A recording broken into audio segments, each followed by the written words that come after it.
e ela me pediu para compartilhar, fazer a abertura aqui com vocês. Meu coração está saindo pela boca. Então, os irmãos, tenham paciência comigo. Tenham misericórdia da minha vida. Vamos começar orando, então. Senhor, nós somos gratos ao Senhor por essa manhã, porque a palavra do Senhor nos promete que a tua misericórdia foi renovada nessa manhã sobre a nossa vida, e é por isso que nós estamos aqui. Então, queremos entregar ao Senhor nessa manhã um culto agradável a Ti, que chegue a Ti em cheiro suave. Recebe, Senhor, a nossa adoração, recebe o nosso louvor, recebe a nossa gratidão nessa manhã. Em nome de Jesus. Amém. Para relembrar aqui o tema da nossa escola bíblica, né, desse ano, está lá em Josué, vocês lembram? 24, isto, o endereço, vocês lembram? Josué 24, 15. Então vamos falar junto? Eu e minha casa serviremos ao Senhor.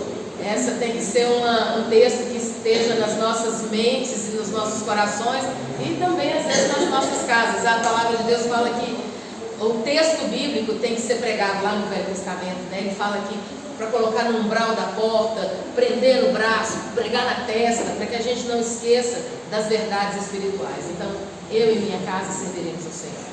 E a Letícia tem falado sobre o eu, e ela vem falando sobre esse eu, já tem alguns domingos, e semana passada ela começou sobre o eu da santificação. E ela começou a falar sobre santificação na semana passada. E ela leu Romanos 14, se eu não estou enganada. E nós vamos ler hoje Romanos de novo. Nós estamos estudando a carta de Romanos.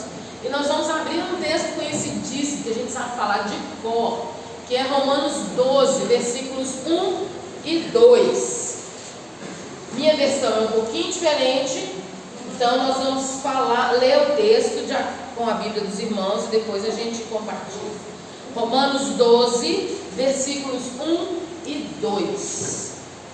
Vamos falar juntos? Rogo-vos, pois, irmãos, pelas misericórdias de Deus, que apresenteis o vosso corpo como sacrifício vivo, santo e agradável a Deus, que é o vosso culto racional. E não vos conformeis com este século, mas transformai-vos pela renovação da vossa mente, para que experimenteis qual seja a boa, agradável e perfeita vontade de Deus. Amém. Esse texto está de cor, né, na nossa mente. E Paulo começa fazendo um clamor, ele roga-vos, é um pedido fervoroso aos irmãos lá de Roma. E ele começa, o versículo 1, ele fala, o rogo que ele faz, o pedido que ele faz, é para que os irmãos ali apresentassem os corpos deles como um sacrifício vivo, santo e agradável a Deus. Isso claramente, quem lê o Velho Testamento, quem conhece um pouquinho sobre o culto do Velho Testamento, a gente vai ver que isso ele faz uma conexão com o culto do Velho Testamento. Então ele fala sobre apresentar, quando os animais eram apresentados ali, né? 2, ele fala sobre o corpo, que eram os animais que eram apresentados, os corpos dos animais, eram feitos sacrifício, né? E isso era a forma de culto do Velho Testamento. Então ele faz essa conexão com o povo romano, assim como no Velho Testamento, ele não diz isso, mas ele faz essa conexão, como era apresentado o culto do Velho Testamento, então agora nós também apresentamos os nossos corpos em culto a Deus. E a gente vai fazer uma divisãozinha aqui, não sei nem se o pastor vai concordar assim, mas eu fiz, e depois nada que mude o texto. Mas nós vamos fazer uma divisão entre o versículo 1 e o versículo 2. No versículo 1 nós vamos fazer uma conexão ao culto coletivo, porque o sacrifício era um culto coletivo no Velho Testamento. Então, quando a congregação se reunia, eles ofereciam os sacrifícios, né? O sangue era aspergido sobre o povo. Então, nós vamos fazer uma conexão do versículo 1 com o nosso culto coletivo, com o ajuntamento da congregação. Ok? Então, primeiro, nós apresentamos os nossos corpos. Então, quando a gente está no culto coletivo, no culto da igreja, os nossos corpos são apresentados por completo. O que é o nosso corpo? A gente tende a pensar no corpo como a parte externa. Então, é meu membro, meu olho, minha boca, meu pé, eu fui para a igreja, eu cantei, levantei a mão.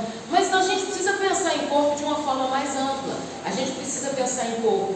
Pensamentos, emoções, vontade, disposição. Tudo isso faz parte do nosso corpo, faz parte de quem eu sou.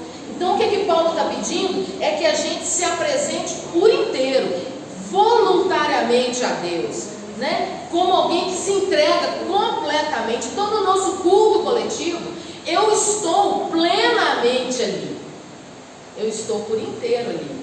A minha mente está ali, meu coração está ali, minhas emoções estão ali, a minha vontade está ali e naturalmente os meus membros estão ali, oferecidos a Deus no culto coletivo. E ele fala que o sacrifício do Novo Testamento não é para matar ninguém vai sair morto do culto, senão o culto acabava no primeiro e não sobrava ninguém para o próximo. Então não é disso que ele está falando, ele está falando de um sacrifício vivo. O sacrifício, quem morreu por nós foi Cristo. Então a parte, quem morreu nesse processo, ele é o nosso cordeiro imolado, oferecido. Mas nós agora apresentamos a nossa vida. Dar a vida não obrigatoriamente é morrer. Dar a vida é dar, enquanto vivos, a minha vida em função de outro. E aqui no caso o nosso culto a Deus.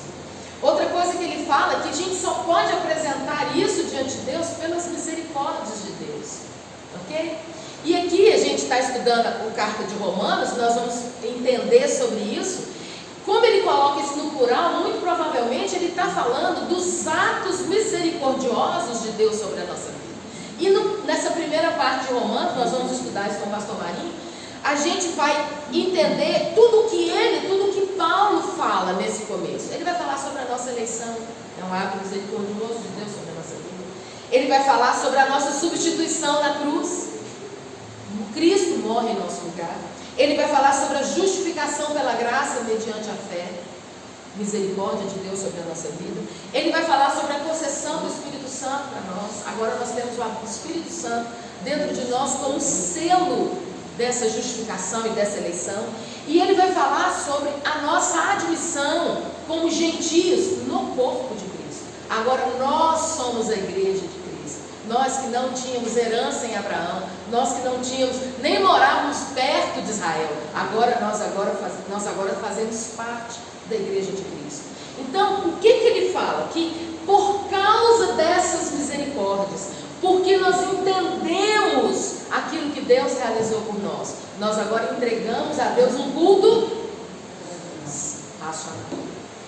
Então, um culto racional significa que é um culto intelectual. Eu agora falo só palavras difíceis, eu agora tenho que estudar o português.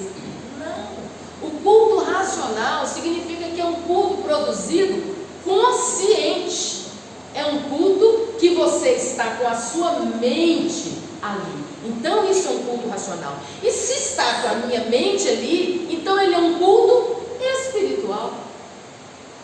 É um culto consciente da graça de Deus, é um culto consciente da misericórdia de Deus, é um culto consciente daquilo que eu recebi de Cristo, e por isso eu devolvo.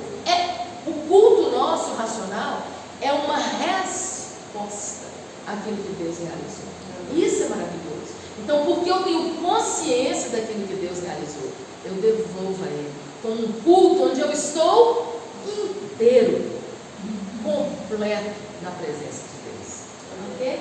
E aí o versículo 2, nós vamos fazer uma referência à nossa vida diária. Então ele vai falar do culto coletivo, mas ele fala assim, não tem jeito só eu estar pleno, completo no culto, sem que eu tenha uma vida diária de crescimento e santificação. Eu não pude estar aqui na EBD da semana passada, porque eu estava tocando, mas eu estava assistindo a EBD, que a Letícia, e uma das coisas que ela citou uma frase, que alguém leu uma frase que eu achei muito legal. Fala que, nem sei de quem é, pastor pode até me ajudar. Ele fala que a salvação é tirar o homem do mundo, mas a santificação é tirar o mundo do homem. É isso que é santificação. É nos desvincular, é nos separar do mundo. E aí o versículo 2, ele fala de algumas coisas muito interessantes. Ele começa dizendo assim, não vos conformeis. O que é uma forma? Forma é um molde que você encaixa alguma coisa ali dentro. Ok? Então o que Paulo está falando? Ele falou assim: tira a forma do mundo da sua vida. Você não tem que encaixar nessa forma. E o que é essa forma? Não, aqui ele vai falar assim: não vos a minha versão fala assim: não vos amoldeis ao sistema do mundo. Que sistema? É um sistema de valores, é um sistema de práticas, é um sistema de padrões. O que é bom, o que é legal, o que é livre, o que é liberdade, o que eu posso, você pode tudo é seu direito. Queridos, isso é a forma do mundo. Isso é um padrão de mundo. E aí Paulo fala assim: não tome essa forma. Tiago 4,4 diz assim: aquele que quer ser amigo do mundo constitui-se inimigo de Deus.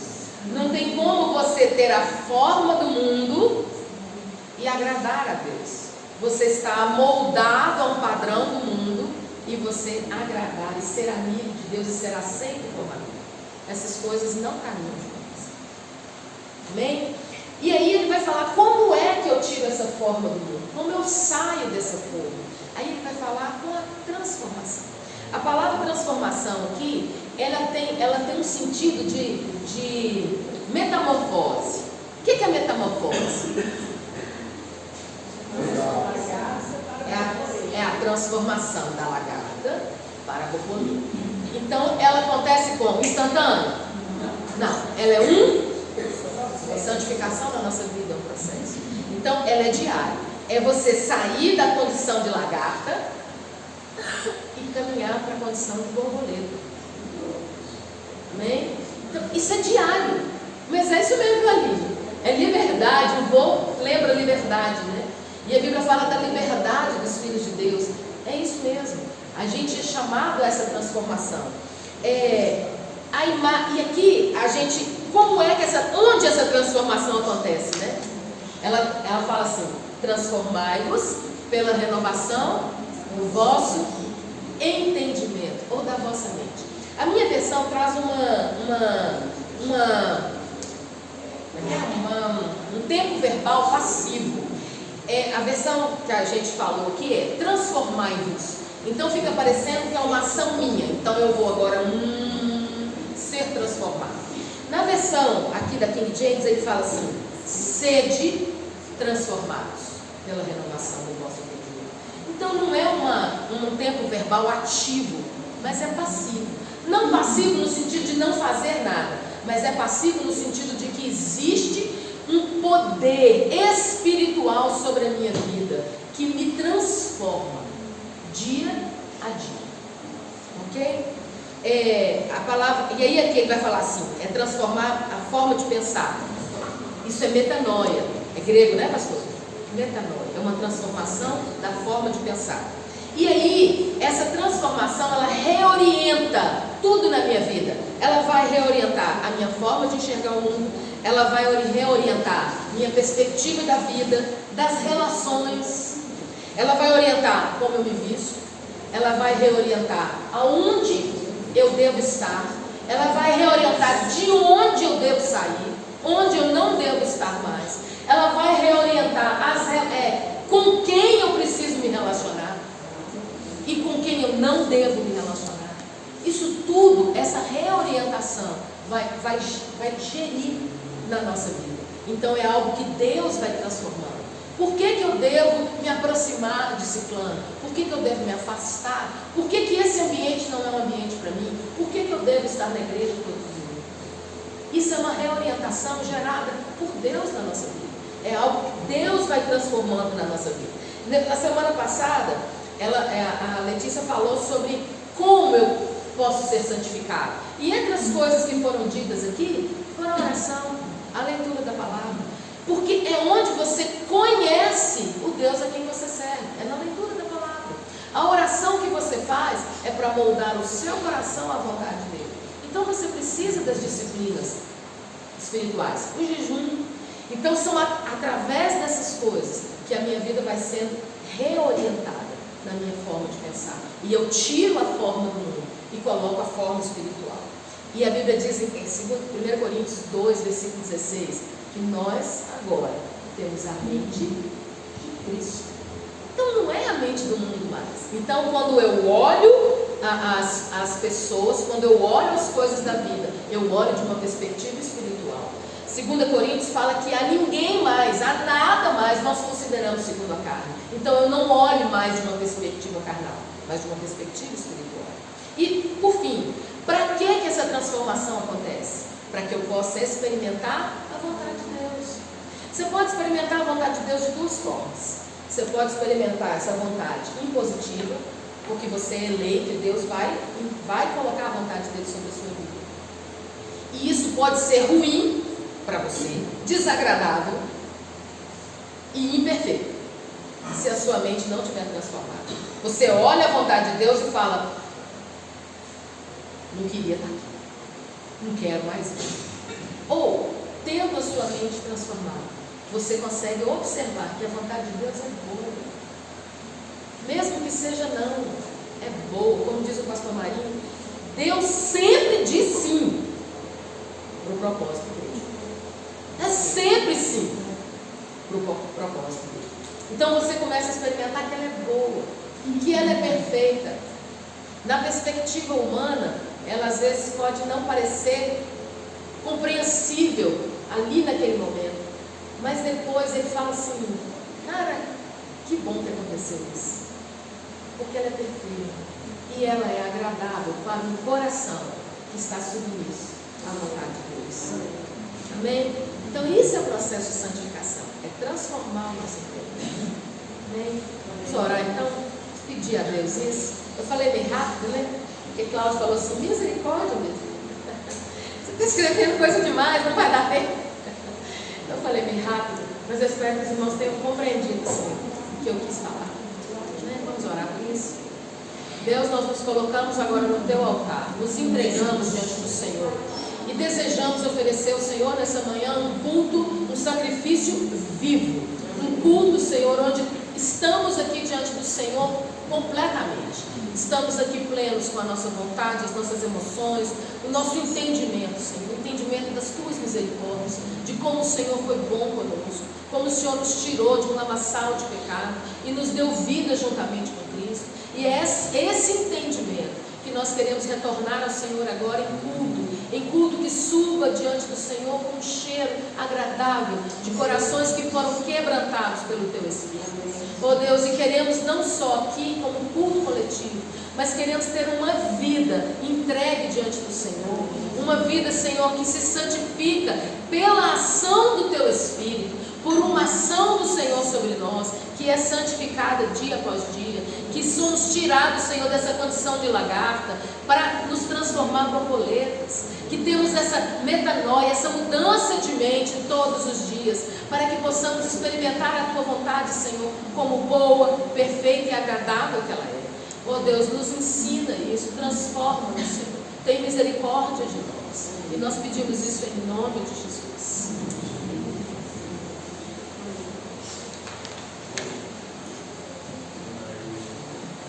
A Aline tem um convite para a gente, ela vai falar agora e depois à noite. Tá? Pode ir. Bom dia, irmãos.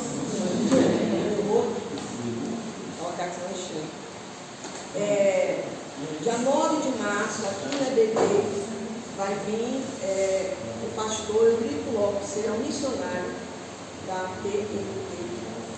E ele vai estar conosco aqui para falar sobre o projeto dele, que ele está no dia 27 de março para a Romênia. Ele foi ordenado pastor 16, agora 16 de fevereiro, em Belo Horizonte, né? Ele tomou a primeira ceia dele, né? Está muito feliz, né? E nós estamos, já coloquei algum tempo lá à noite, né?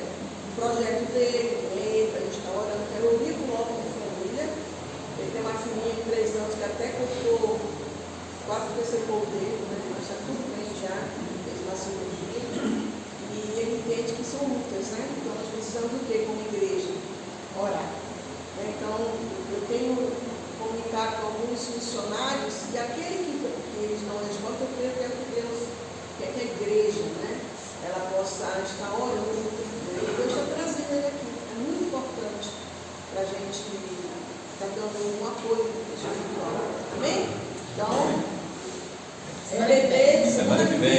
no horário da escola dominical. Amém?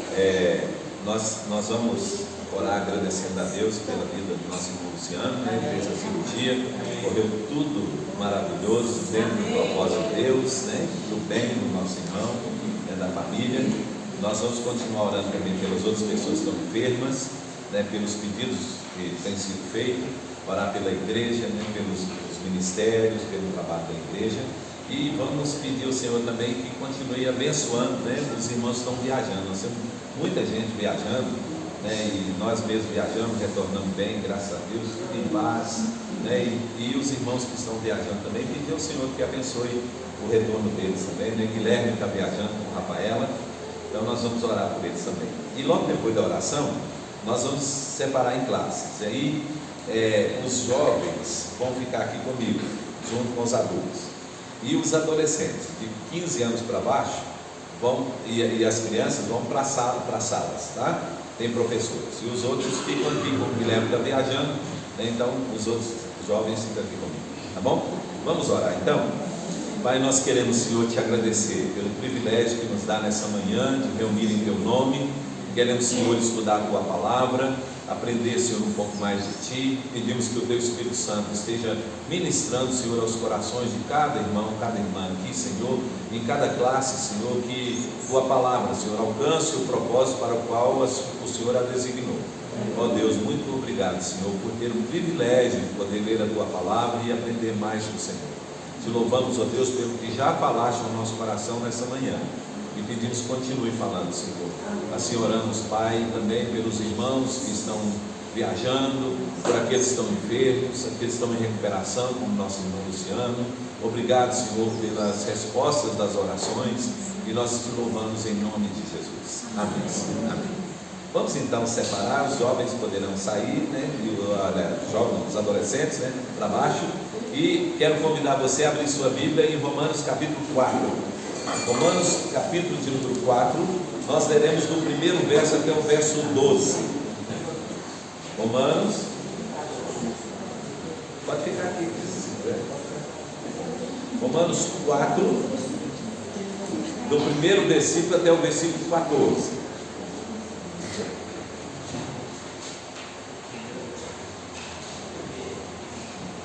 Romanos 4, de 1 a 12, quer dizer, de 1 a 12, tá? Do primeiro versículo até o versículo 12. O texto diz assim: que pois diremos ter alcançado Abraão, nosso pai, segundo a carne? Porque se Abraão foi justificado por obras, tem de que gloriar-se, porém não diante de Deus. Pois que diz a Escritura? Abraão creu em Deus e isso lhe foi imputado para a justiça. Ora, ao que trabalha, o salário não é considerado como favor, e sim como dívida. Mas ao que não trabalha, porém crê naquele que justifica ao ímpio, a sua fé lhe é atribuída como justiça. E é assim também que Davi declara: bem-aventurado o homem a quem Deus atribui justiça, independente das obras. Bem-aventurado aqueles cuja iniquidades são perdoadas e cujos pecados são cobertos. Bem-aventurado o homem a quem o Senhor jamais imputará pecado. Vem, pois, essa bem-aventurança exclusivamente sobre os circuncisos ou também sobre os incircuncisos? Visto que dizemos, a fé foi imputada a Abraão para a justiça. Como, pois, lhe foi atribuída? Estando ele já circuncidado ou ainda incircunciso? Não do regime da circuncisão, e sim da incircuncisão.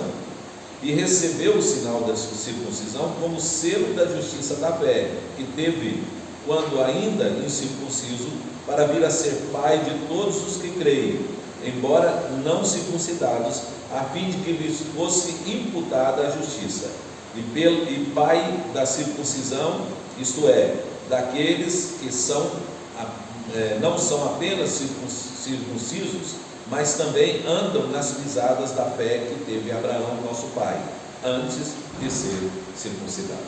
Amém. Que Deus abençoe o texto para a nossa edificação. Vamos fazer só um panorama que vai trazer para o texto, né? Que nós estamos, então, uma visão panorâmica trazer para o texto que nós estamos estudando até agora. E também quero dar a oportunidade para os irmãos perguntarem, participarem, então ficar à vontade, tá? Nosso estudo hoje é uma sequência, nós estamos seguindo o texto de Romanos, desde o capítulo 1, né? Estamos seguindo e vendo o que Paulo está expondo. Lembra os irmãos que nós falamos que Paulo escreveu essa carta aos Romanos, né? Ele estava provavelmente em Corinto, porque quem levou a carta foi uma irmã chamada Febe, que fazia parte de uma igreja que tinha no porto da cidade de Corinto, o porto chamava Sencreia, e ela que levou a carta. Então provavelmente Paulo escreveu essa carta de Corinto mesmo, na Macedônia. E quando Paulo enviou a carta, o objetivo de Paulo era conseguir o apoio da igreja de Roma, para que ele pudesse ir até a Espanha pregar o evangelho na Espanha. Então Paulo, como missionário, claro, ele precisava de recursos, né, tanto financeiro como logística, para poder chegar nos locais, e pensou na possibilidade da igreja de Roma, que já era uma igreja formada, já não foi fundada por Paulo, né, então uma igreja já estruturada pudesse ajudá-lo para que ele pudesse levar o evangelho até a Espanha. E aí Paulo então escreve essa carta dizendo assim: olha, é isso aqui que eu creio e prego, então eu vou expor para vocês aquilo que eu creio e que eu anuncio, para que vocês então tenham confiança de me enviar, né? Claro, né? Chegar uma pessoa numa igreja e falar assim: eu sou missionário, e a gente não souber nada dele, e pedir assim: eu queria que vocês me ajudassem para ir pregar o evangelho em tal lugar, a gente vai botar o pé atrás e dizer assim: não, para aí, primeiro nós precisamos conhecer você, né? Saber quem é você. Então Paulo já adiantou, antes de chegar em Roma, ele disse: eu vou passar para vocês o que eu creio, porque aí quando eu chegar, já está tudo em paz, eu posso ir como missionário na Espanha. E aí então a carta é uma carta teológica. Então nós vamos pegar do capítulo, até no capítulo 1 até o capítulo de número 12, Paulo, até 11, né? Não, 11 é só teologia, né? Só doutrina. Do capítulo 12, que eu leu aqui o primeiro versículo, até o capítulo 16, Paulo vai falar assuntos práticos, né? Mostrar assuntos práticos para a vida cristã. Então aqui nós estamos tratando de doutrina. E aí Paulo usa dois versículos aqui na carta aos Romanos, do capítulo 1, como tema do assunto todo que ele vai desenvolver. Ele usa o versículo 16 até o versículo, 3 versículos, versículo 16 até o versículo 18, onde ele fala assim: que eu não me envergonho do evangelho, porque é o poder de Deus para a salvação de todo aquele que crê, primeiro do judeu e também do grego, visto que a justiça de Deus se revela no evangelho de fé em fé, como está escrito: o justo viverá por fé. Então, quando Paulo fala isso, Paulo está dizendo assim: ó, esse é o assunto que nós vamos tratar aqui, como que a justiça de Deus se revela pela fé. E aí ele vai trabalhar isso, né? Então ele mostrou que primeiro, o evangelho é o poder de Deus para salvar, porque todo mundo está perdido. E aí ele põe aqui judeu, né? Tinha judeu na igreja de Roma, e diz também gentio, ou seja, aquele que não era de nacionalidade judaica, né? Podia ser grego, né? Ou podia ser de outro, macedônio, de outro país, mas está englobando tudo. Então assim, ó, separou os judeus, um grupo seleto separado, e ele explica por quê, depois mais na frente da carta. E ele diz assim: os outros são chamados gentios. Então ele diz assim, ó, ou gregos, né?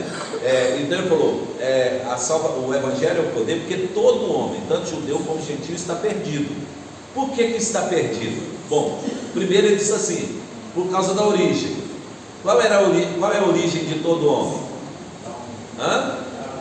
Aonde que está a origem? Em Adão. Onde que originou o pecado? Lá em Adão. No capítulo 5 vai dizer: em Adão todos morrem.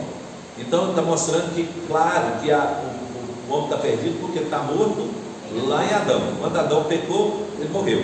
Até o dia que eu estava falando lá em cima, eu citei um exemplo assim: se alguém que está aqui, o pai tivesse morrido com 7 anos de idade, a pessoa não existia. Foi o que aconteceu.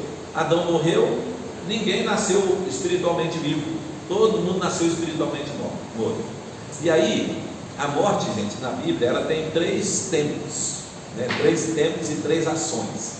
Ela tem uma ação espiritual, que é a morte que quebrou o relacionamento do homem com Deus.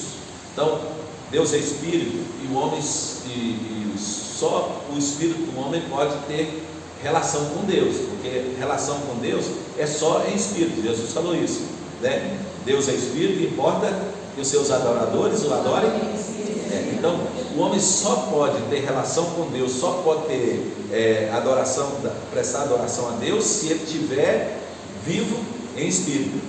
Como o espírito morreu quando ele pecou, morreu em Adão, o que aconteceu então? Nenhum homem tem relação com Deus fora de Cristo. Está tranquilo aí, gente? Vamos lá? Vamos seguindo, né? Assim sendo, então essa foi a primeira morte que aconteceu. Qual foi o segundo tipo de morte que o homem experimentou? Morte física. Adão viveu 900 e tantos anos e morreu. Aí os filhos de Adão foram morrendo, nascendo, vivendo e morrendo. Então vem a morte física, né? E o terceiro tipo de morte é a morte eterna. Então a palavra de Deus diz: toda alma que pecar, essa morrerá. O salário do pecado é a morte. Então a morte eterna estava destinada a todos os homens. Primeiro a morte espiritual aconteceu. Então quem nasceu depois de Adão nasceu espiritualmente morto. Morte física como decorrência, né, da vida aqui. E depois a morte eterna, que seria o inferno ou o lago de fogo, enxofre, que será a separação completa da graça e da misericórdia de Deus, que é a eternidade. Tranquilo? Até aí, gente? Dúvida? Não? Sim? Das três mortes, Cristo então só resolve tudo isso. Não resolve as três. Sim, mas assim, para esse tempo nosso agora, ele resolve tudo. Sim, mas na verdade a morte de Cristo é para três, né? Sim, então, primeiro, na ressurreição dele, ele nos deu vida. Então, resolveu o problema da morte espiritual. Segundo, pela ressurreição no último dia, resolve o problema da morte física. E terceiro, da morte eterna, que não vai para o inferno, mas vai para o céu. Então, mas assim, na aplicação nossa Hoje ele só resolve só uma, até agora. E dá a garantia das outras duas. Tranquilo, gente? Domina aí? Então vamos lá, se tiver dúvida pode perguntar, gente, tá? Bom, então está todo mundo destinado à morte eterna. Então vai morrer, vai para o lago de fogo e enxofre e sofrer eternamente. Todo mundo. Aí Deus, então, por sua graça e misericórdia, resolve então providenciar um meio para salvar o homem, né, da morte eterna, certo? Mas esse homem, ele está condenado à morte eterna. Então viver no lago de fogo e enxofre, né? Viver não, morrer não deixar de existir, sofrer no lago de fogo e enxofre por causa do pecado de Adão, certo? Então a condenação eterna não é por base, Paulo vai deixar isso bem claro, não é por causa dos nossos atos pecaminosos. Ninguém vai para o inferno por causa dos atos pecaminosos, vai por causa do pecado de Adão, porque está morto espiritualmente e vai morrer eternamente. Tranquilo? E os atos pecaminosos? Porque esses homens que estavam mortos espiritualmente, eles viveram fisicamente no mundo, e o período em que eles viveram fisicamente no mundo, eles cometeram atos pecaminosos, né? E esses atos pecaminosos, eles não se referem à condenação eterna, mas eles se referem às penas eternas, né? Então veja, o juiz condena uma pessoa, você está condenado, qual é a pena? Aí vem a pena, você vai passar tantos anos na cadeia. É diferente da condenação. A condenação é dizer, você é culpado, está condenado. Agora, a pena é o período em que a pessoa vem viver lá na cadeia sofrendo. Então, mesma coisa. Então, qual que é a declaração de Deus diante do pecado que Adão passou para a nossa geração? Está condenado. E aí todos os que nascem em Adão. Então, por isso, todos estão condenados. Isso. Tá. Tudo caminhando. Chega lá no dia final, quando diante do trono todos vão comparecer, cada um será julgado segundo as suas obras. Então será julgado para quê? Para saber o tamanho da pena, né? E aí então todos vão prestar conta diante de Deus e cada um vai ser condenado de acordo com a sua pena. Aí Paulo pega os dois grupos, lembra? Judeu e gentio. Aí Paulo diz assim: uns tiveram menos revelação, outros tiveram mais. Então quem teve menos revelação será condenado. Será condenado por causa do pecado de Adão e será julgado por causa dos pecados que ele cometeu de acordo com o seu discernimento. E aqueles que tiveram mais revelação também serão condenados por causa do pecado de Adão, mas receberão também uma pena proporcional ao nível de conhecimento, de revelação que eles tiveram. Então Paulo mostra isso dizendo assim, os gentios que não têm lei, então uma pessoa que nunca ouviu falar de Deus, que nunca teve nenhuma informação sobre Deus, ele vai ser condenado com base em quê? Vai ser julgado na base do quê? Aí nós mostramos para os irmãos que ele será julgado com base na revelação natural, que a natureza revela que existe Deus, os céus proclamam a glória de Deus, o firmamento anuncia a obra de suas mãos. Ele será condenado segundo a lei que está gravada no seu coração e que está nos seus pensamentos, porque ele sabe discernir o que é certo e errado. Se ele sabe discernir o que é certo e errado, é porque ele tem uma lei dentro dele. Aí Job não está aqui, mas Job me perguntou uma coisa e eu queria ter respondido aqui para a classe, eu vou fazer agora. Então, ele perguntou assim: pastor, e quanto aos bebês que morrem, e não têm condição de conhecer, e os débeis, os loucos, os que não têm raciocínio, como é que fica isso aí? Bom, primeiro, a gente não tem como saber quem vai ser salvo ou vai ser condenado, Isso não dá. Mas a gente entende que, pela lógica correta e pela questão da Bíblia, se uma pessoa não tem condição nenhuma de raciocínio, essa pessoa não pode ser julgada pelo raciocínio. Então Deus não pode julgar uma pessoa que não tem condição. Vamos pensar uma pessoa louca, lunática mesmo, que não tem discernimento na cabeça, não pensa, não tem como raciocinar. Como que ele pode entender Deus? Como que ele pode optar ou fazer alguma decisão na sua vida por uma coisa certa e errada? Então, claro que essas pessoas elas estarão numa categoria diferente. Aí a nossa confissão de fé, ela diz assim, para salvaguardar tudo, ela diz assim, que quanto aos bebês que morrem na infância, então, sendo eleitos, eles são aperfeiçoados imediatamente no momento da morte. Então, crê assim, que aquela justiça de Cristo, que Cristo morreu na cruz, ela é aplicada na criança, independente da criança ter a decisão de fé para crer ou não crer, independente do crer. Por quê? Porque ela não teve condição. Mas ela é eleita. Sendo eleita. Quem são os salvos, irmãos? Os eleitos. Só os eleitos. Então não tem. Aí pode se incluir até os loucos. Tudo, inclui aí. Tranquilo, gente? Então as crianças não eleitas.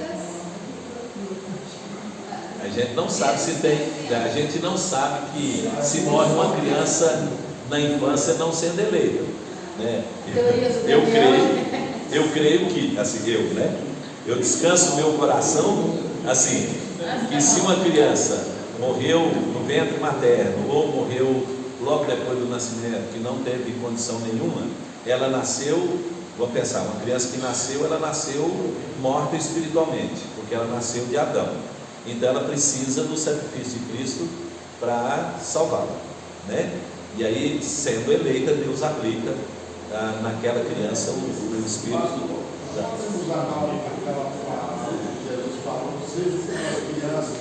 Pois o argumento forte que os teólogos usam é esse, porque Jesus diz assim, os discípulos estavam embaraçando as crianças, não deixando as crianças chegar nele, Aí ele pegou e falou assim, deixai vir a mim os pequeninos, não os embaraceis, porque dos tais é o reino de Deus. Quem falou isso? Jesus. Então, se Jesus falou isso, é suficiente para nós. Então nós não cremos que tenha alguma criança no inferno, né? Então, tranquilo, gente? Porque Jesus falou, né? Se Jesus falou, está falando. Gente, tem umas coisas na Bíblia que a gente precisa entender assim, que a palavra de Cristo, ela é suficiente para nós. Por exemplo, quer ver? Racionalmente, e a gente entende que não há possibilidade de uma pessoa ficar dentro de um peixe 3 dias e 3 noites, não é? Não tem como ficar. Se perguntar para qualquer pessoa racionalmente, não tem como uma pessoa sobreviver dentro de um peixe 3 dias e 3 noites. Por isso tem que ser um milagre, né? Porque o milagre é aquilo que não é racional, não é? Mas por que nós cremos que isso não é uma história, né? Que isso não é uma fábula? Nós cremos porque Jesus falou. E se Jesus falou, está falado e pronto, né? É suficiente para nós, não é? Aí ele atestou que aquilo aconteceu, então pronto, é verdade, né? Por que nós cremos que o casamento é obra de Deus na vida do ser humano? Porque Jesus falou, gente. Não foi só Moisés que escreveu, não. Jesus falou: deixará o homem, seu pai e sua mãe, se unirá a sua mulher e serão os dois uma só carne. Então o casamento é de Deus. Jesus falou, isso é suficiente, né? Pergunta aí, gente. Pode perguntar. Hã? Vamos lá, pode perguntar, gente. Não adianta você entrar nesses assuntos e falar tranquilo aí. Você tem que falar assim: Jesus falou para falar. Você tem que falar assim. Porque se você falar tranquilo, a pessoa não gosta. Porque assim, nós temos outros versículos que vão apoiando, né, gente? Ó, a forma de interpretação da Bíblia, a exegese, que é a interpretação das Escrituras, ela se baseia no seguinte princípio: que a Bíblia se interpreta por si mesma, né? Qualquer outro livro que vem é uma interpretação de uma pessoa. Então, livros nos ajudam a entender o texto, mas com base na interpretação de outro. Então, a melhor forma de entender as Escrituras é pela própria Escritura. Então, um texto mais difícil, complexo, ele é explicado por um texto mais fácil. Então, 2 textos falando a mesma coisa, um está mais fácil, então a gente entende o mais difícil, certo? Então, Jesus falou algumas coisas que coloca isso. Por exemplo, no caso das crianças, Jesus falou isso, né? Então, assim, não tem nenhum texto nas Escrituras que fala de alguma criança perdendo-se, né? Então, vamos pegar um exemplo. Nós temos algumas pessoas que a Bíblia diz que se perderam mesmo, foram para o inferno, né? Vamos pensar: Judas, Caim, né? Saul não, porque já não sabe no final, né? Judas, quem mais? Teve mais uma pessoa também. Alexandre. Não, pois é, gente, porque isso aqui é interessante. Veja bem, antes da pessoa morrer, a pessoa pode arrepender, então a gente não sabe.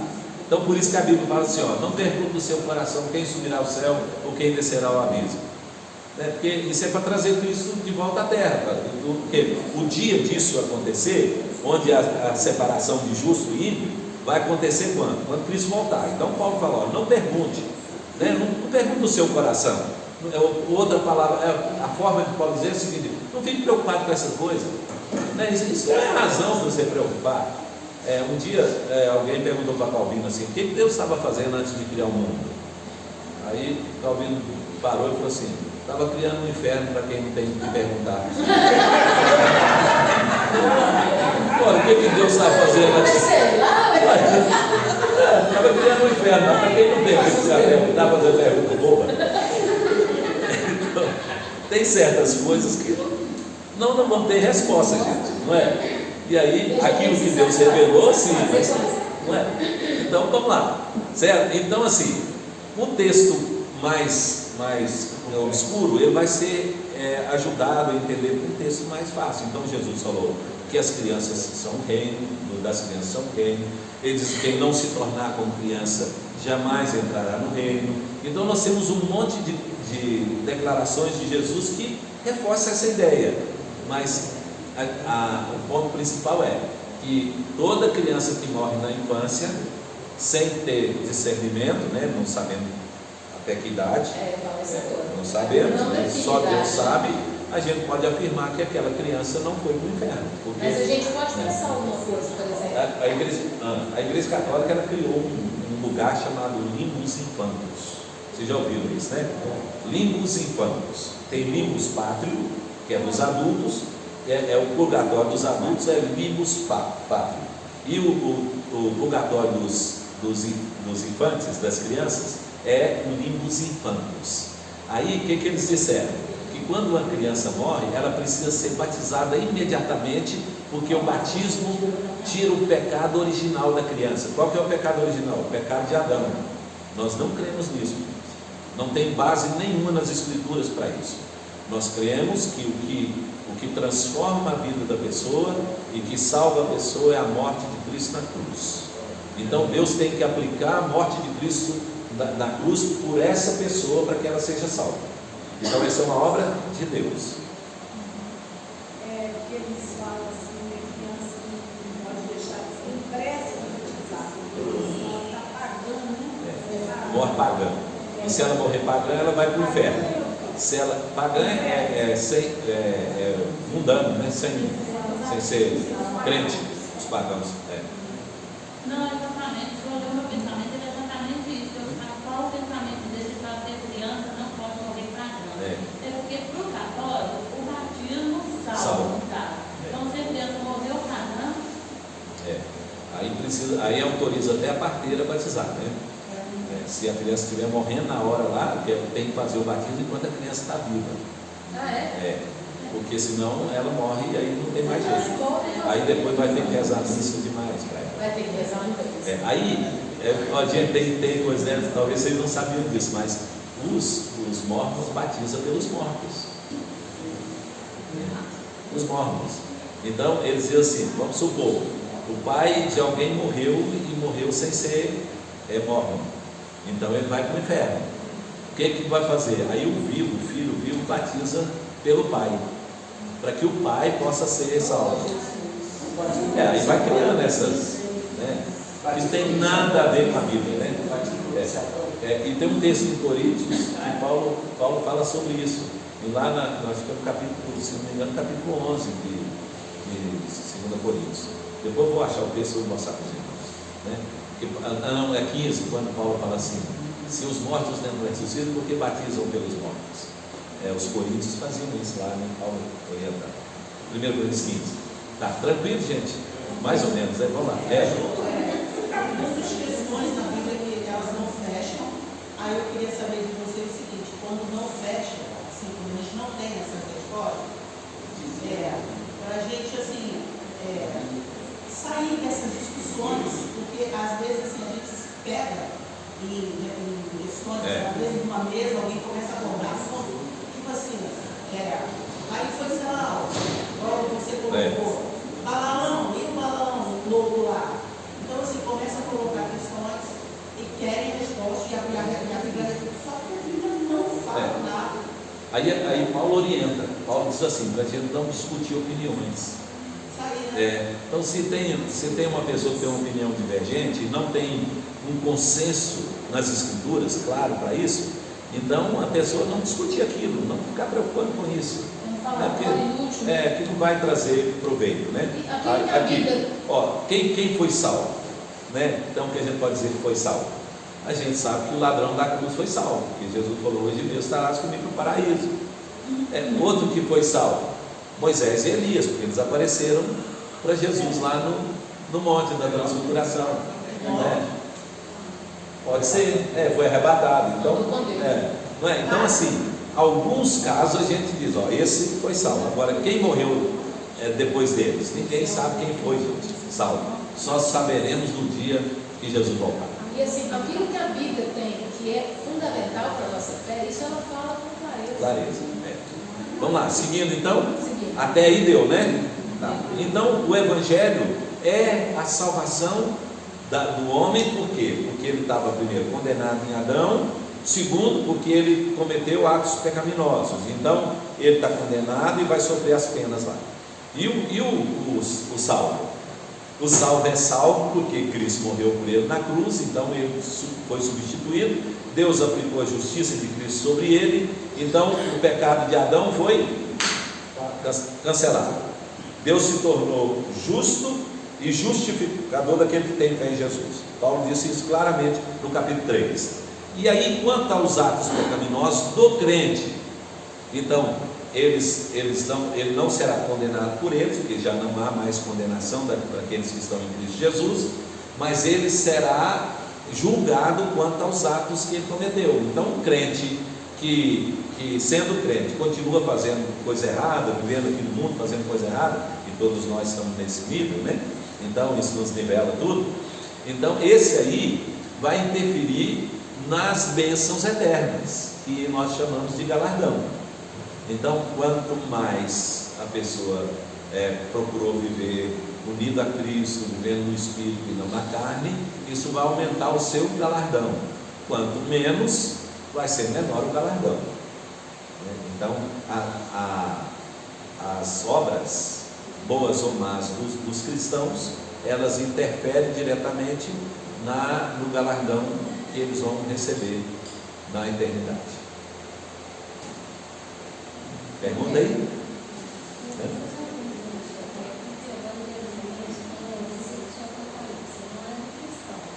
Mas também reforça a questão do sacrifício de Cristo, né? Porque fala, no reino do céu, o seu domínio, fundamental, aqueles que nas coisas se praticam, né? Em aparência. Isso. Assim. Mas esse versículo veio para reforçar a importância do sacrifício de Cristo. Isso. E também para dizer o seguinte, que o crente não vive em pecado, né? Porque a tendência da gente pensar é assim: o crente comete pecado, mas o crente não vive em pecado, porque o que tem nele é uma divina semente, a palavra de Deus diz. Então, o crente não pode, se ele está vivendo deliberadamente em pecado, né? Então vamos pensar, o cara é ladrão e continua ladrão depois de convertido a Cristo, então ele está mostrando que ele não é convertido.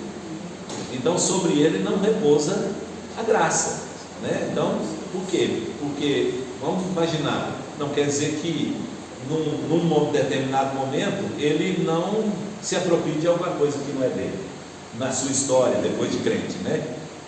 Pode ser que num momento de fraqueza ele pegou alguma coisa, mas aquilo não é uma prática, porque aquilo é um acidente. Então o pecado da vida do crente tem que ser um acidente e não uma prática, né? Porque nós não estamos livres ainda do pecado. Então, é interessante isso, a morte de Cristo na cruz nos livrou, primeiro, do poder do pecado. Então o pecado não tem poder de nos forçar a pecar. O crente pode resistir, ele pode resistir o pecado, ele pode resistir a tentação do diabo, ele pode dizer assim, não. Ele pode resistir à tentação da carne dentro dele, não. Então ele não é mais escravo do pecado, então ele tem poder sobre o pecado, mas ele não tem, a morte de Cristo ainda não o livrou da presença do pecado, que o pecado ainda vai estar presente na vida do crente, e aí a santificação vai diminuindo isso, essa presença do pecado na vida do crente. Assim vai aos poucos vai diminuindo, e livrou da condenação do pecado. Qual que é a condenação do pecado? A morte eterna. Mas a presença do pecado ainda vai estar na vida do crente, né? Então, até o fim. Então, o crente jamais alcançará a perfeição aqui na face da terra. Por mais dedicado, por mais consagrado, por mais que ele procurar viver uma vida santa diante de Deus, ele vai cometer pecado, né? Mas é diferente daquele que é convertido e continua na prática do pecado, né?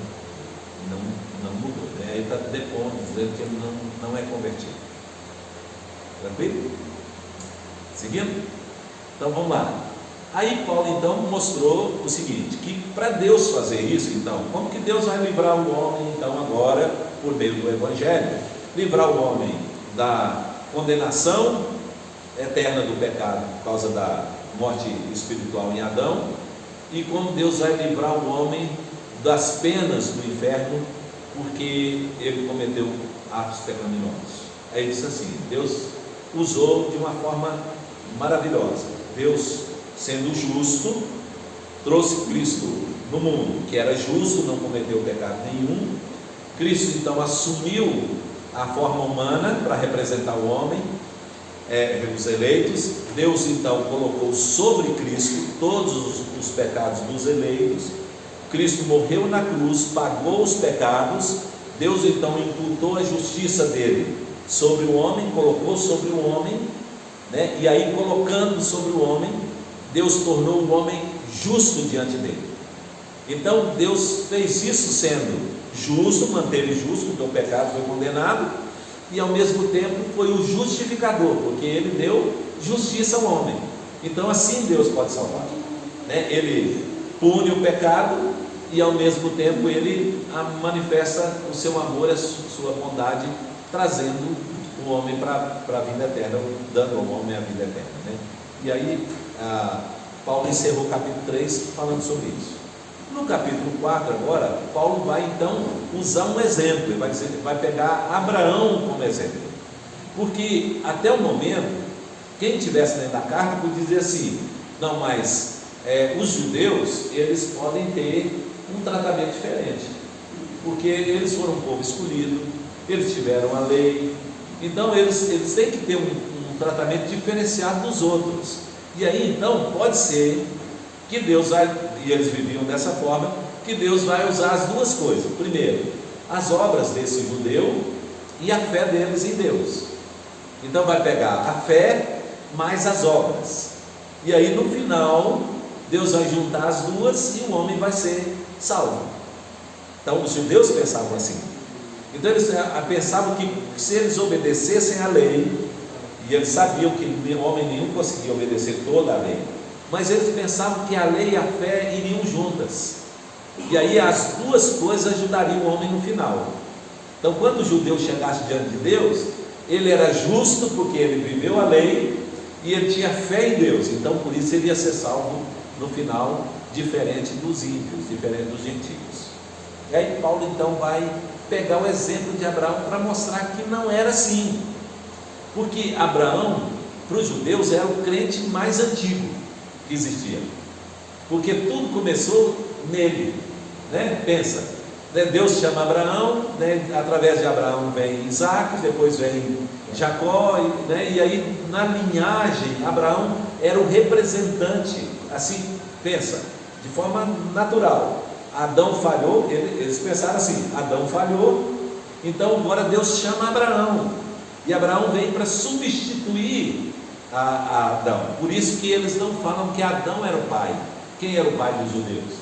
Abraão. Está vendo como que o raciocínio era lógico? Então, vamos tirar Adão e vamos colocar Abraão. Então nós descendemos de Abraão, então nós somos segundo a carne, filhos de Abraão. Abraão é o nosso pai, então vamos pegar Abraão como nosso exemplo. E Abraão foi justificado diante de Deus porque Abraão era um homem justo, e por isso ele foi salvo, porque ele era um homem justo, né? E aí eles pegaram Abraão como modelo. Aí Paulo fala assim: bacana, então vamos pegar Abraão, então vamos ver se isso mesmo aconteceu. Aí ele começa falando assim, que Abraão foi justificado por fé ou por obras? É a primeira pergunta que ele fala. Porque se Abraão foi justificado por obras, diz o apóstolo Paulo aqui, então ele tem com que se gloriar, mas não diante de Deus, né? Ele pode se gloriar, ele pode dizer assim: eu sou um homem justo, eu fui salvo porque eu fiz o que eu devia fazer, eu andei de acordo com o propósito de Deus, então eu sou salvo por mim mesmo, viu? Então a glória de quem? É minha, né? Porque eu procedi assim.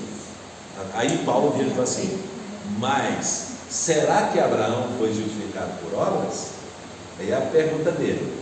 Aí Paulo vai discorrer aqui quando foi que Abraão recebeu a justiça, considerado justo. E ele vai lá no capítulo 15 de Gênesis. Lembra do capítulo 15? No capítulo 15, Deus chama Abraão para fora da tenda e manda Abraão olhar as estrelas do céu. E aí diz assim: assim, Abraão, será a tua descendência. E aí Paulo diz assim, e o texto diz: e Abraão creu em Deus, isso lhe foi imputado para a justiça. Então, Abraão foi salvo pelas obras ou ele foi salvo pela fé? Por meio da fé. Aí Paulo diz: foi por meio da fé. Então, por que? Aí Paulo vai discorrer. Por que Abraão foi salvo pela fé? Ele disse assim, porque a fé foi o meio que Deus trouxe para justificar Abraão, porque Abraão era pecador, e para Deus torná-lo justo, para que ele fosse salvo, Deus usou a fé, o meio. E uma fé onde, irmãos? Fé na palavra de Deus, e Paulo diz aqui, na promessa de Deus. Então, Abraão não foi justificado porque tinha fé. Abraão foi justificado por meio da fé. Mas quem que justificou Abraão? Deus. Porque Abraão, pela fé, creu na promessa. Então, ele creu na palavra de Deus que diz para ele: a sua descendência será como as estrelas. E Abraão não tinha filho ainda, gente. Não tinha filho ainda. Aí, então veja, 1000 anos antes de Paulo, essa promessa foi feita. 600 anos antes de Moisés, que escreveu a lei, que recebeu a lei. Então foi nesse tempo que Deus declarou para Abraão que ele estava sendo justificado. O texto foi que Paulo citou, gente, o texto foi claro. Então qualquer judeu que estivesse ouvindo ou lendo Paulo ali na hora, aí, para aí, nós pensamos errado, porque não tinha lei ainda, não é? Então, como é que Abraão podia ser justificado por obras? Não tinha lei ainda, e Abraão ainda não tinha filho, e ele ouviu uma promessa e ele creu. Então, realmente, a fé foi o meio que Deus usou, como elemento do meio para salvar Abraão. Então, não é que Abraão tivesse uma fé uma fé pessoal dele, mas a fé que Abraão teve foi a fé que Deus colocou no coração dele para crer nas promessas de Deus. E aí nós temos outros textos que mostram isso, Nós vamos lá para Hebreus, o escritor de Hebreus diz que Abraão é o pai da fé porque ele creu em Deus e esperando em Deus, até que Isaac ressuscitasse dentre os mortos. Mais embaixo no capítulo 4, Paulo disse que Abraão creu no Deus que ressuscita mortos e que chama a existência as coisas que não existem. Então essa fé que Deus colocou no coração de Abraão foi o meio que Deus usou para justificá-lo. Justificá-lo quer dizer, irmãos, não é desconsiderar seu pecado, mas é torná-lo justo, ou seja, aplicar a justiça. Por isso Paulo usa uma palavra aqui, ele usa a palavra imputar. Imputar quer dizer colocar na conta. É como se uma pessoa tivesse com saldo negativo, Tereza? Saldo negativo. Aí o Hélio vai lá e deposita o dinheiro na conta da Tereza. Ele imputou para a Tereza um saldo positivo. É isso que Deus fez para a gente. Todos nós estávamos no negativo diante de Deus. Todo pecador, ninguém merecia nada. Deus vai lá e pega a justiça de Cristo e deposita na nossa conta. É interessante, pastor, que quando ele vai falar sobre isso, ele está pensando em nós, Eu sei que nós somos salvos pela graça, mas chega alguém e diz para mim assim, um homem lá, não sei quantos anos atrás, morreu por você, e isso, se não for por fé, não tem outra razão. O que me faz estar aqui, acreditar que eu estou aqui porque um homem disse que morreu por mim, e que eu nasci pecador, e que... Olha que loucura. Aí por isso que quando Paulo vai desenvolver lá no capítulo 10, ele diz assim, que a fé vem pela pregação. Então primeiro a gente escuta, aí depois pregação do quê? Da palavra de Deus. E aí depois aquele que confessar, é tudo. O Espírito, e tem que ter um trabalho do Espírito Santo nisso aí, Hoje à noite vamos falar sobre isso. O Espírito Santo trabalhando o coração para que eu possa crer e receber a palavra para minha vida. Tá. Aí Paulo então mostrou para Abraão, mas aí ele falou assim, tá pouco para vocês? Então vamos pegar alguém do regime da lei, Porque eu mostrei para vocês que Abraão estava antes da lei. Então vamos pegar uma pessoa que é do regime da lei. Aí ele cita aqui o caso de Davi, entendeu? Então diz assim, porque o que a Escritura diz? Aí ele toma Davi. E desse que ele pega é o Salmo 32 de Davi. Davi escreveu 2 salmos depois do seu pecado com Betseba, o Salmo 32 e o Salmo 51. Todos os dois falam do seu arrependimento e da sua confissão dos seus pecados. E aí Davi fala assim, bem-aventurado o homem cuja iniquidade é perdoada e cujo pecado é coberto. Bem-aventurado o homem a quem o Senhor não atribui iniquidade, né? Então, e no seu espírito não há dolo. Então Davi estava dizendo assim, que é o homem a quem o Senhor faz e não que consegue por si mesmo. Então ele está dizendo assim, bem-aventurado o homem que não comete nenhum pecado. Ele está dizendo, não, bem-aventurado o homem a quem o Senhor não atribui iniquidade, mas e os seus pecados são cobertos. Então ele está colocando que a graça de Deus que foi sobre Davi. Então diz assim, Davi entendeu isso. Então vocês não estão entendendo, já estou terminando, viu gente?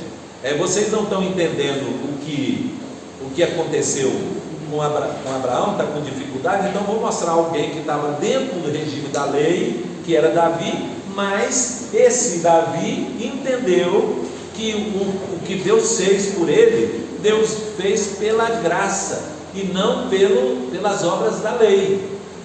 Novamente, reafirmando, então olha, homem nenhum é justificado pelas obras da lei. Então deixou claro, virou e falou, olha, vocês quiserem pegar um exemplo, então vamos pegar o exemplo de Davi. E aí mostrou. Aí, logo depois que ele fez isso, ele falou assim, não, mas para aí, Deus deu a circuncisão. É o terceiro argumento que Paulo levanta aqui no texto. Deus deu a circuncisão, e a circuncisão é o pacto que Deus fez com Abraão. E nesse pacto que Deus fez com Abraão, Deus prometeu ser o Deus dele e o Deus da sua descendência. Então, todos os que são circuncidados são povo de Deus e são salvos, porque foram circuncidados. Lembra, gente? Então Paulo fala, Deus falou, todo macho que nascer na casa, ou estrangeiro, todo será circuncidado. Esse será um sinal da minha aliança entre mim e vós, Deus falou. Então, aí eles podiam usar esse argumento, dizendo assim, não, mas nós ainda temos isso ainda para levantar, porque nós somos circuncidados, nós recebemos. Aí ele vira e fala assim, como é que nós vamos pensar aqui? Abraão recebeu a promessa da justificação, lá no capítulo 15, já circuncidado ou antes de ser circuncidado? Porque a promessa foi no capítulo 15 e a circuncisão foi no capítulo 17. Então, olha o argumento de Paulo. Paulo vai desmontando tudo, né?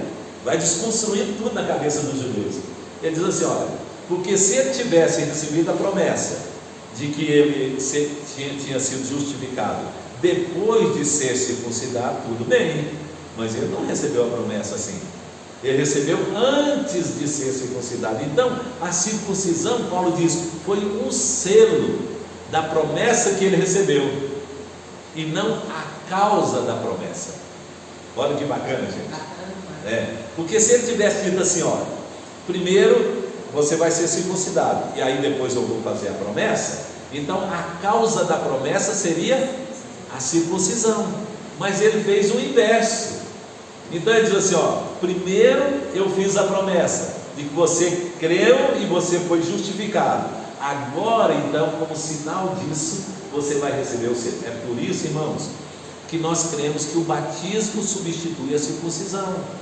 O batismo é selo, é sinal daquilo que a graça operou no coração. Então uma pessoa é batizada depois que crê, e não antes para crer, né? Então é a mesma ideia, tá? Então ele está trazendo para o judeu o entendimento, dizendo, olha, esse argumento que vocês podem levantar aí, eles não têm sentido nenhum, porque aconteceu assim. Paulo é bacana demais, uma mente fora do comum, né? ele pensou naquilo que os judeus podiam falar, e claro, ele era do Sinédrio, né? Ele era um escriba, então ele tinha entendimento de toda a história judaica, e ele podia dizer isso claramente. Aí ele vira e fala: então Abraão recebeu o sinal, a circuncisão, como selo. Por isso, todos os que estão em Abraão, que era o argumento deles, todos os que são filhos de Abraão, são aqueles que o são pela fé, e não pelo pacto, e não pela circuncisão. Então, por isso, Abraão pode ser pai daqueles que foram circuncidados e pai daqueles que não foram circuncidados. Por isso ele é pai de todos aqueles que creem e que andam nas pisadas. Termina, que anda nas pisadas de Abraão. É o último versículo que nós lemos, versículo 12. Aqueles que andam nas pisadas de Abraão. Quais são as pisadas de Abraão? Da fé. Por isso, mais na frente, ele fala que Abraão é o pai da fé. Então, todos os que estão andando igual a Abraão, no caminho de Abraão, que é o caminho da fé, são aqueles que são considerados justos diante de Deus. Amém? Outra coisa que ele fala aqui que eu acho muito interessante, porque ele fala assim, que se Abraão fez alguma coisa, então Deus passa a ter uma dívida, se é pela obra. Então deixou de ser graça para ser salário. Sim, porque ele fala assim, que o que trabalha, o salário não é graça, é dívida, né? É interessante, quem tem empregado, né? Vou lá, Osmar. Tem um cara trabalhando para você, você pagou ele hoje, ele trabalhou no dia seguinte, você já é devedor dele. Não é? Um dia de serviço já é devedor, pronto, não é? Então, porque o trabalhador recebe o salário e o empregador tem o salário como dívida para pagar, ele tem que pagar, não é? Então, agora, e o que não trabalha, mas recebe a graça? Então, não é dívida, é presente. É presente. Então a salvação é graça, é presente de Deus, é bênção. Gente, cada dia que a gente estuda a Paulo, a gente convence mais que esse homem foi uma bênção de Deus, né? Pode até repetir o assunto várias vezes, cada vez não precisa mais. Porque vai trazendo, né, mais informação, mais alusão à nossa mente. Agora, irmãos, assim, só para a gente concluir, né? O mesmo processo que Paulo falou que aconteceu com Abraão, né, com Davi, é o mesmo processo que acontece conosco. Então nós também, né, nós somos salvos pela graça, não pelas nossas obras, né? Porque Deus derramou a sua graça na nossa vida, e por isso, né, hoje a gente pode servir a Deus como serviu Abraão, né, como serviu os outros servos de Deus no passado, Davi, né, como serviu no passado, porque Ele é o nosso Pai na fé e nós andamos nas pisadas dele, né? Amém? Tem mais perguntas, irmãos, aí? Alguém queria fazer? Bacana demais, não é? Então, Deus nos abençoe. Vamos ficar em pé, vamos encerrar. Então, vamos receber a bênção e assim a gente encerra o nosso. E agora, irmãos, que a graça do Senhor Jesus, o amor de Deus nosso Pai e a consolação do Santo Espírito esteja sobre todos nós, hoje e para todo sempre. Deus abençoe a todos e até a noite, se Deus quiser.